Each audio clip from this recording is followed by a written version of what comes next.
नमस्ते फ्रेंड्स। धाकड़ lectures YouTube channel पर आपका स्वागत है। आज हम बात करने वाले हैं मध्य प्रदेश सिविल सेवा अवकाश नियम 2025 बनाए गए हैं जो 1 जनवरी 2026 से लागू हो जाएंगे। इससे पहले मध्य प्रदेश सिविल सेवा अवकाश नियम 1977 चल रहे थे जो 1 जनवरी 2026 से पहले बंद हो जाएंगे। साथियों, ये अवकाशों की जरूरत क्यों पड़ती है? आप शासकीय सेवा में रहते हैं तो आपको भी घर परिवार अन्य किसी भी तरीके के कार्य होते हैं या कोई इमरजेंसी होती है। परिवार की देखभाल करने के लिए अन्य जिम्मेदारियों के लिए अवकाश शासन द्वारा दिए जाते हैं। जैसे आकस्मिक अवकाश कभी आपको पड़ती है तो आपको 13 दिन की दी जाती है और फीमेल के लिए 20 दिन की अवकाश है। अन्य अन्य तरीके की अवकाश हैं। 13 दिन की सीएल होती है, 3 दिन की ओएल होती है और महिलाओं के लिए 7 दिन की स्पेशल लीव भी घोषित की गई है। और भी तरीके के अवकाश हैं, जैसे अर्जित अवकाश है। शासकीय सेवक को एक साल में 30 अर्जित अवकाश मिलती हैं। 15-15 दिन, मतलब 1 जनवरी 2000 को 1 जनवरी को आपको 15 अवकाश, फिर अगली 1 जुलाई को 15 अवकाश दे दी जाती है।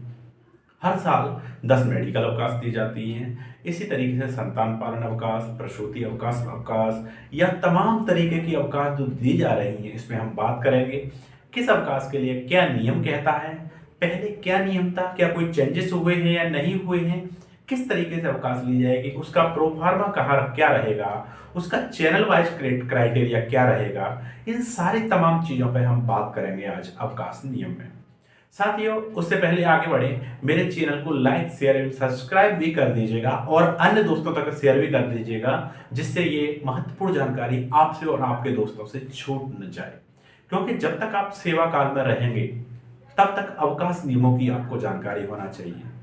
साथियों, मैं कहता हूं ये हर किसी को जानकारी होना चाहिए, पर 80% लोगों को ये जानकारी नहीं होती। मेरा हक क्या है, मैं अवकाश किस तरीके से ले सकता हूं, बहुत सारे यूज नहीं कर पाते उस चीजों को।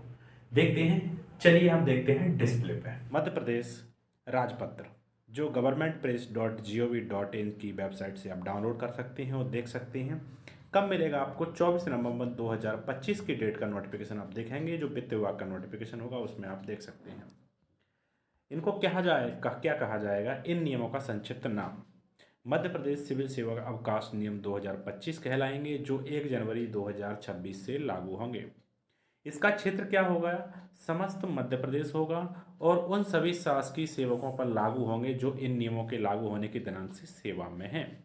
आकस्मिक दैनिक वेतनभोगी या अंशकालीन या आंशिक वेतन पाने वाले या कार्यभारित स्थापना में नियुक्त व्यक्ति, ऐसे व्यक्तियों पर ये नियम लागू नहीं होंगे, केवल शासकीय सेवकों पर नियम लागू होंगे। अब आगे चलते हैं, इनकी परिभाषा, इन चीज़ों के बारे में बात की गई है। हम सीधे चलते हैं 6 नंबर पैरा पे।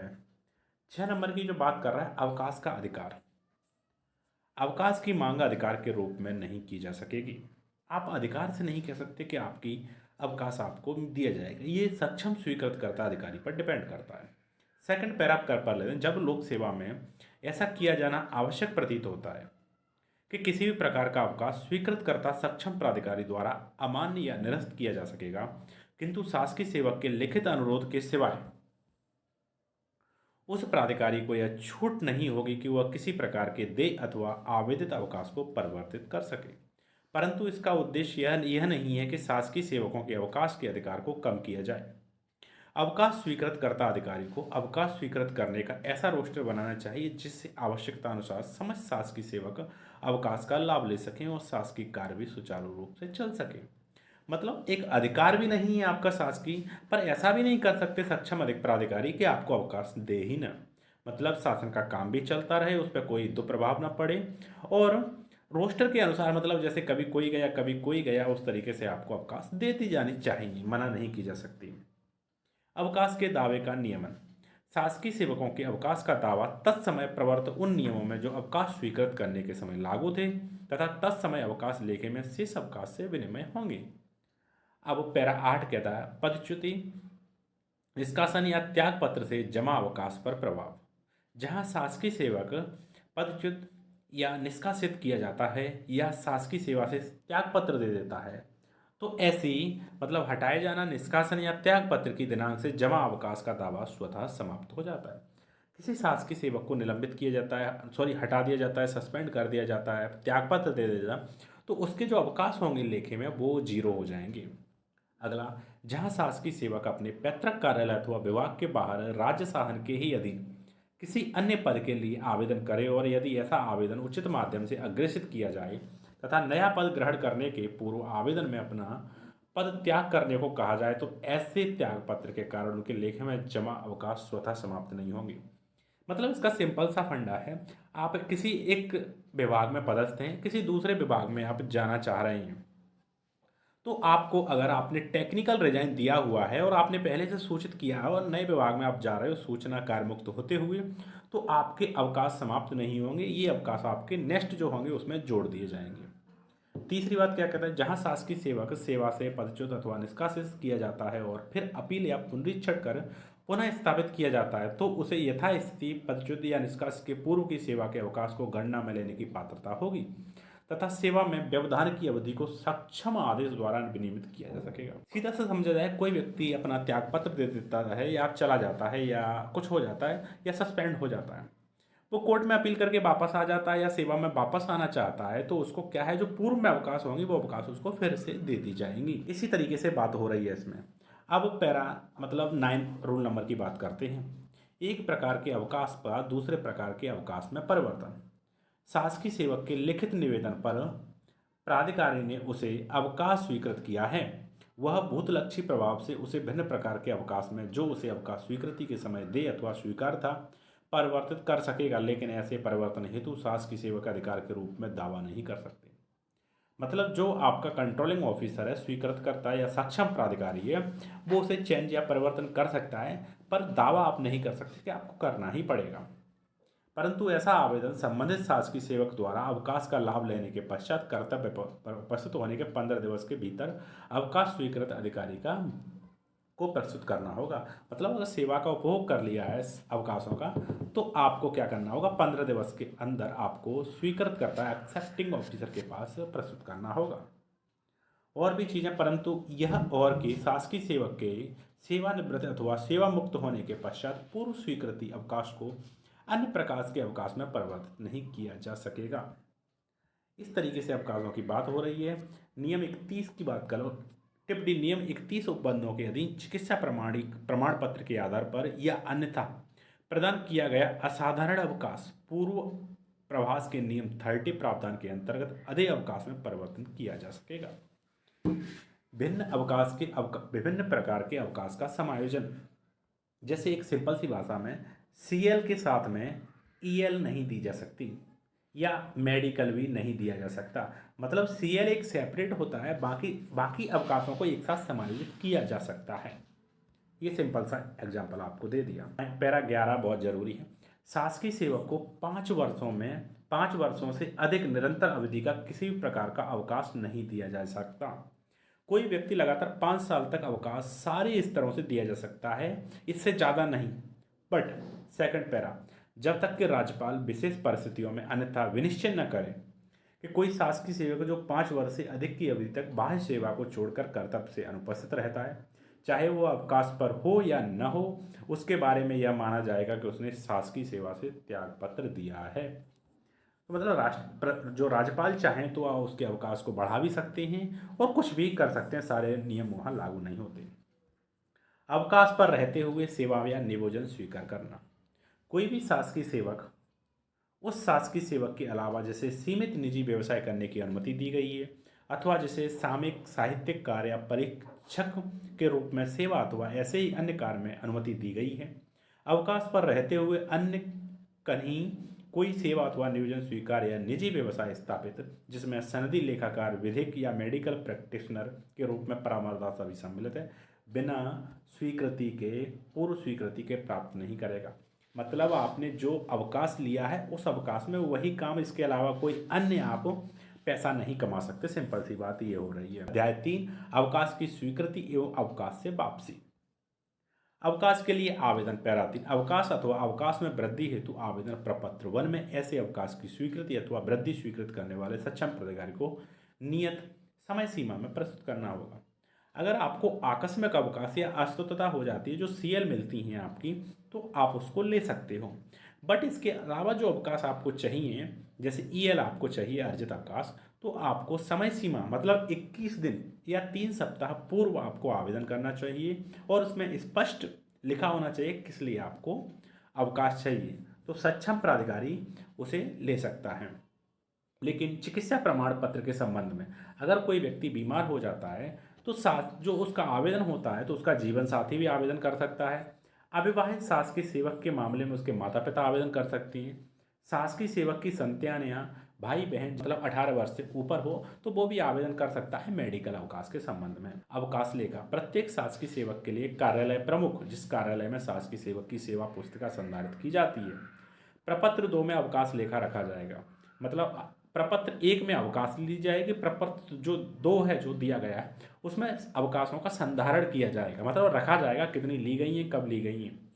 अवकाश की पात्रता का सत्यापन, शासकीय सेवक को तब तक कोई अवकाश स्वीकृत नहीं किया जाएगा जब तक कि अवकाश लेखा रखने वाले प्राधिकारी से उसकी पात्रता के संबंध में सत्यापन नहीं किया जाए कि उसको अवकाश की पात्रता है या नहीं है। ये चीज़ों की जानकारी रखी होनी चाहिए। कुछ निश्चित परिस्थितियों में अवकाश स्वीकृत न किया जाना, उस शासकीय सेवक को अवकाश स्वीकृत नहीं किया जाएगा जिसे दंड देने वाले सक्षम प्राधिकारी ने शासकीय सेवा से पदच्युत करने, हटाने अथवा अनिवार्य सेवानिवृत्ति करने का विनिश्चित कर लिया गया हो। शासकीय सेवक को निलंबन काल में कोई भी अवकाश दे नहीं होगा। जो निलंबित चल रहा है कोई व्यक्ति तो उसको अवकाश नहीं मिल सकता। अब मेडिकल अवकाश की जो बात हो रही है कैसे मिलेगा, शासकीय सेवक द्वारा नियम 13 के अनुसार प्रस्तुत चिकित्सा प्रमाण पत्र के आधार पर लिए गए अवकाश हेतु आवेदन पत्र के साथ पंजीकृत चिकित्सा द्वारा प्रपत्र 3 में दिए गए चिकित्सा मतलब फॉर्म 3 होता है उसके साथ पंजीकृत चिकित्सा मतलब आप हॉस्पिटल की पर्ची होती है वो आपको आवेदन प्रस्तुत करना होगा। और आपको देखा जाए तो ये 2-3 दिन के बस प्रस्तुत और मैक्सिमम 7 दिन के अंदर आपको कार्यालय में अवगत कराना होगा। वो अपने पिता के माध्यम से, भाई, पति या किसी के माध्यम से भी आप अवकाश प्रस्तुत, और जब आप आते हो तो उसके बाद आपको 4 नंबर मतलब फिट फॉर्म आपको जमा करना होगा। ये प्रस्तुतिकरण 7 दिवस में करना होगा। और जो किसी भी चिकित्सा जो मेडिकल ऑफिसर होती हैं उनसे आपको सर्टिफाई होना चाहिए, वो उसमें लिखा होना चाहिए एक तरीके से किस लिए अवकाश लिया गया है। उस शासकीय सेवक को अवकाश जिसके कार्य पर स्वस्थ होकर वापस आने की कोई संभावना हो उस कंडीशन में क्या हो, जब कोई चिकित्सा प्राधिकारी यह राय प्रकट करे कि इसकी कोई संभावना नहीं है कि शासकीय सेवक कभी भी अपना कार्य ग्रहण करने के योग्य होगा तो ऐसे शासकीय सेवक को सामान्य रूप से अवकाश अमान्य नहीं किया जाएगा। और भी बहुत सारी चिकित्सा प्रमाण पत्र के बारे में, मेडिकल अवकाश के बारे में बात की गई है। अवकाश का प्रारंभ और अंत, नियम 20 में यथा उपबंधित नियमों के सिवाय साधारणतः अवकाश उस दिन से प्रारंभ होगा जिस दिन कार्यभार सौंपा जाए तथा उस दिन के पहले समाप्त होगा जब कार्यभार ग्रहण कर लिया जाए। मतलब सिंपल सी बात कर लूँ मैं, अगर आपको अवकाश मंडे टू फ्राइडे आपको मिलती है तो आपके सैटरडे संडे जो आगे पड़ते हैं और पीछे पड़ते हैं वो काउंट नहीं होंगे। आपका मंडे टू फ्राइडे के लिए ही अवकाश काउंट होगा। ये आपको ऐसे ही मिल जाएंगे, मतलब जो प्रीफिक्स और सफिक्स होते हैं उन दिनों को अवकाश में नहीं जोड़ा जाएगा। सिंपल सी ये बात मैंने आपको बता दी। अब और चलते हैं। लेखे में शेष बचे अवकाश की सूचना उसमें देनी होती है। अवकाश समाप्ति के पूर्व कार्य पर वापस बुलाना, मतलब कोई भी व्यक्ति को शासकीय किसी को लीव दी गई है 10 दिन की, अगर उसकी आवश्यकता पड़ती है कार्यालय में और कुछ समय पहले बुला लिया जाता है उसको, तो उस समय यात्रा भत्ता का वहन शासन द्वारा किया जाएगा। जो भी खर्चा वगैरह आता है वो शासन द्वारा किया जाएगा और जो घर से चलेगा उसी दिन से उसको कार्यालय ऑन ड्यूटी माना जाएगा। इस चीज़ की बात यहाँ पे की गई है। अवकाश से वापसी में फिर अवकाश समाप्ति के पश्चात अनुपस्थित, इस तरीके की सारी देय ग्राहक के अवकाश मतलब ईएल के बारे में यहाँ पे बात की 25 नंबर में। शासकीय सेवक जो अवकाश विभागों के अलावा अन्य विभाग में कार्यरत है तो प्रत्येक कैलेंडर वर्ष में 30 दिनों के अर्जित अवकाश की पात्रता होगी। प्रत्येक वर्ष 1 जनवरी अथवा 1 जुलाई को प्रत्येक शासकीय सेवक को अवकाश लेखे में 15-15 दिनों का 2 किस्तों में अग्रिम अर्जित अवकाश जमा किया जाएगा। मतलब एडवांस में ही आपको 15 दिन ईएल जनवरी और जुलाई में दे दी जाएंगी और इसकी अधिकतम सीमा 300 दिन होगी, इससे ज़्यादा नहीं हो सकती। तीसरी बात, अगर कोई व्यक्ति शुरुआत में आया हुआ है, नई ज्वाइनिंग है उसकी, तो उसको 2.5 ईएल पर मंथ उसको मिलेगी। ठीक है, इस तरीके की इसमें बात की गई है। किसी शासकीय सेवक को 180 दिनों से अधिक परंतु 300 दिनों से अनाधिकृत अर्जित अवकाश तभी स्वीकृत किया जाएगा यदि वह इस प्रकार स्वीकृत संपूर्ण अवकाश तो कोई भाग भारत से बाहर व्यतीत करता हो। इस तरीके से बात की 180 दिन लगातार उसको मिल सकती है। नवनियुक्त शासकीय सेवक के संबंध में, क्योंकि पहले शुरुआत में नहीं दी जा सकती, कोई अगस्त में, सितंबर, अक्टूबर में ज्वाइन होता है तो उसको प्रत्येक माह 2.5 दिन की ईएल दी जाती है। जैसे ही नेक्स्ट जनवरी या जुलाई आती है उसको 15 एक्स्ट्रा आपको एडवांस में दे दी जाती है। इस तरीके से ईएल के बारे में बात की गई है। अवकाश किस किस तरीके से ली जाएगी। प्रत्येक शैक्षणिक शासकीय सेवक जो अवकाश विभाग में कार्य कर रहे हैं, अवकाश लेखे से मतलब टीचिंग की बात हो रही है यहाँ पर, चाहे प्रोफेसर हो या टीचर हो, प्रत्येक शैक्षणिक शासकीय सेवक जो अवकाश विभाग में कार्य कर रहे हैं कि अवकाश लेखे में प्रत्येक कैलेंडर वर्ष के जनवरी और जुलाई के प्रथम दिन 5 दिनों की 2 किस्तों में अर्जित अवकाश अग्रिम किया जाएगा। मतलब जो अवकाश टाइम में भी काम कर रहे हैं एज ए टीचर, तो उनको क्या है, अर्जित अवकाश दिए जाएंगे। इस तरीके से इसमें यहाँ पे प्रोफाइल मतलब कैलकुलेशन दी गई है किस तरीके से। पूर्ण अवकाश के दिनों की संख्या 45, उपभोग नहीं किए गए दिनों की संख्या 15, और इस फॉर्मूले की तरह अवकाश आप निकाल सकते हैं टीचरों की इस तरीके से पढ़ते हुए कि कितनी अवकाश उन्हें दे होंगी। जैसे कोई 12 महीने लगातार काम करता है तो उसको अवकाश दी जाती है, जैसे सीएससी हो जाते हैं, टीचर हो जाते हैं, कई एक कामों में लग जाते हैं, बीएलओ काम, तो वहाँ ईएल दी जाती हैं। ये अर्धवेतन अवकाश क्या हो, हर साल 10-10 दिन अर्धवेतन अवकाश 2 किस्तों में अग्रिम जमा की जाएंगी। मतलब जो मेडिकल लीव होती हैं वो 10 दिन की दी जाती हैं। इस तरीके से अवकाश नियमों की बात हुई। लघुकृत अवकाश हैं वो भी दी जाएंगी। इसके अलावा और जो महत्वपूर्ण जो अवकाश हैं उस पर मैं आपका ध्यान आकर्षित करना चाहूँगा। ये असाधारण अवकाश के बारे में बात हो रही है यहाँ पे। परिवीक्षाधीन या प्रशिक्षु जो होते हैं ट्रेनी, उनको अवकाश के बारे में बात की गई है, किस तरीके से अवकाश दी जाएगी उनमें। उन शासकीय सेवकों का अवकाश अथवा अवकाश में वृद्धि जो चिकित्सा प्रमाण पत्र के आधार पर आगे सेवा के लिए पूर्ण तथा स्थायी रूप से अक्षम घोषित कर दिए गए हैं, उनके बारे में क्या रूल्स हैं। अवकाश वेतन के बारे में क्या कहा जा रहा है, अवकाश वेतन किस तरीके से होगा, अवकाश वेतन का आहरण कौन करेगा। जो पैरा 5 है ये बड़ा महत्वपूर्ण है देखने के लिए। प्रसूति अवकाश या मातृत्व अवकाश, इसके बारे में बात कर लेते हैं। महिला शासकीय सेवक जिसकी 2 से कम जीवित संतान है, महिला शासकीय सेवक जिसकी 2 से कम जीवित संतान है को 180 दिन की अवधि तक प्रसूति अवकाश प्रसूति के प्रारंभ होने की दिनांक से स्वीकृत किया जा सकेगा। ऐसी अवधि में वह उस वेतन के बराबर अवकाश वेतन की पात्र होगी जो उसने अवकाश पर प्रस्थान करने के तुरंत पूर्व प्राप्त किया हो। मतलब जो उस टाइम में सैलरी मिल रही है उसके तुरंत बाद आगामी 6 महीने तक वही सैलरी मिलती रहेगी। यह अवकाश लेखा में विकलित नहीं किया जाएगा। मतलब प्रसूति अवकाश स्पेशल दिया जाता है 2 जीवित संतानों के लिए। प्रसूति अवकाश किसी अन्य प्रकार के अवकाश के साथ समायोजित किया जा सकेगा। यह अवकाश विभाजित नहीं किया जा सकता, मतलब टुकड़ों में नहीं लिया जा सकता। 6 महीने का इकट्ठा अवकाश लिया जा सकेगा। सेकंड जो बात है वो महत्वपूर्ण है। महिला शासकीय सेवक को पूरे सेवा काल में गर्भपात सहित गर्भस्राव के मामले में अधिकतम 45 दिनों तक प्रसूति अवकाश प्रस्तुत किया जा सकेगा। मतलब किसी महिला मिसगैरेज हो जाता है तो उसे 45 दिन का अवकाश मिलेगा। यह अवकाश चिकित्सा प्राधिकारी द्वारा अनुशंसित अवधि तक सीमित होगा। लेकिन जो अबॉर्शन या प्रेग्नेंट मेडिकल टर्म से क्या गर्भपात होता है वो प्रेगनेंसी एक्ट 1971 के अधीन होना चाहिए कि क्यों जो गर्भपात किया गया तो आपको 45 दिन का अवकाश आपको मिलेगा।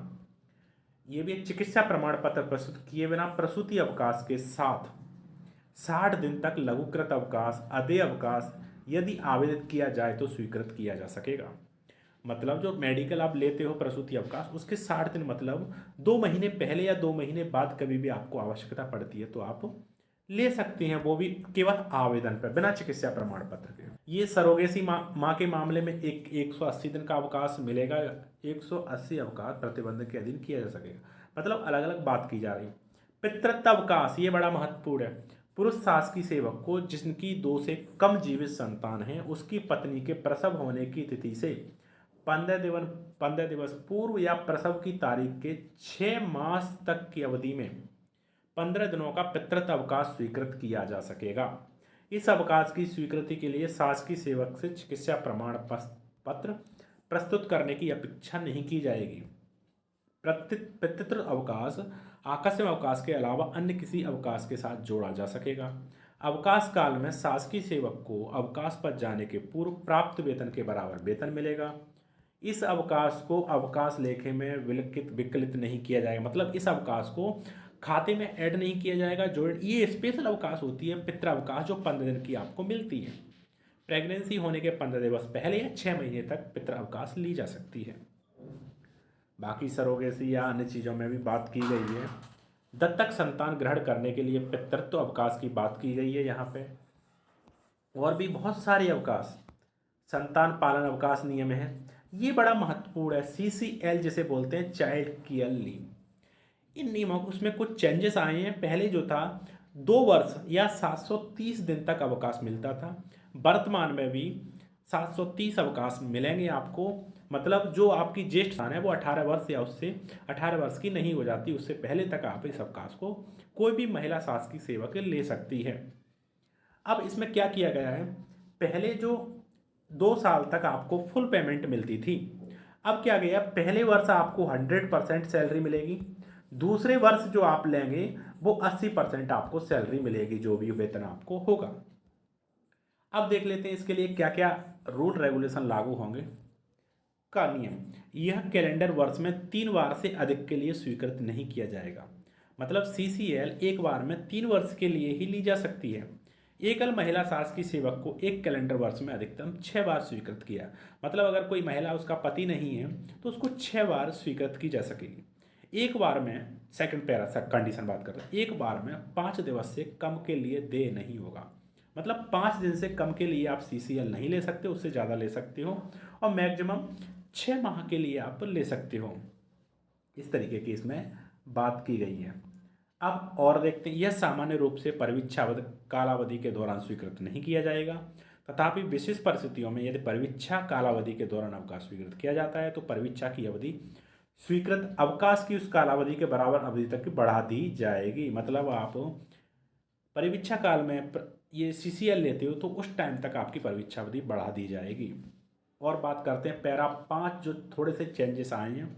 संतान पालन अवकाश की कालावधि के दौरान प्रथमतः 365 दिवस के लिए अवकाश वाले मास के ठीक पूर्ववर्ती मास से आहरित वेतन का 100%, अगले 365 दिवस के लिए 80% वेतन मिलेगा आपको। मतलब पहली साल आपको 100% और दूसरी साल आपको 80% वेतन मिलेगा।